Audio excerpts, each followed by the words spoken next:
comme pour montrer l'exemple et aussi le chemin à suivre.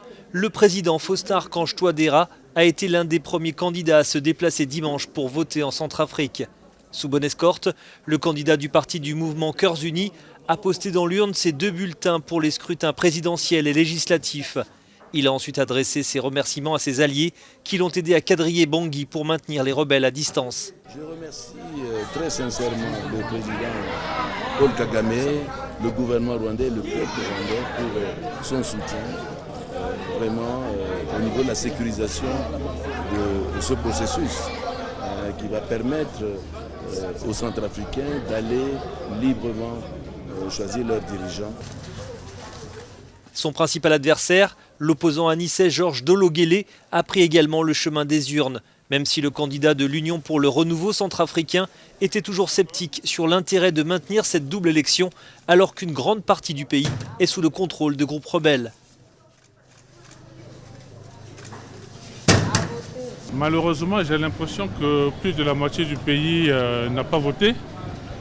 C'est ce que nous craignons quand nous avions demandé à ce que des conditions soient requises pour que chaque citoyen puisse exercer son droit de vote. Ainsi, la Centrafrique semblait coupée en deux ce dimanche. Plusieurs villes importantes du pays ne pouvaient exercer leur droit de vote dans des conditions satisfaisantes, alors que dans la capitale, aucun incident n'était à relever.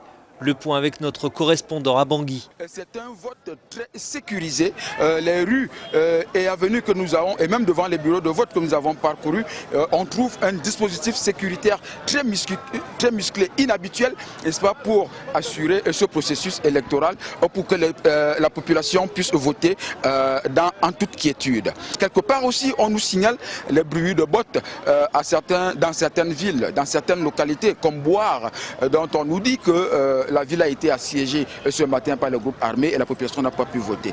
Bambari, la population est sortie voter, mais le vote a été perturbé par les groupes armés. Voilà donc autant de soucis qu'on peut enregistrer aujourd'hui. Mais dans l'ensemble, tout se déroule bien. Dans l'ensemble, tout se passe bien. Aucun coup de feu n'a été entendu.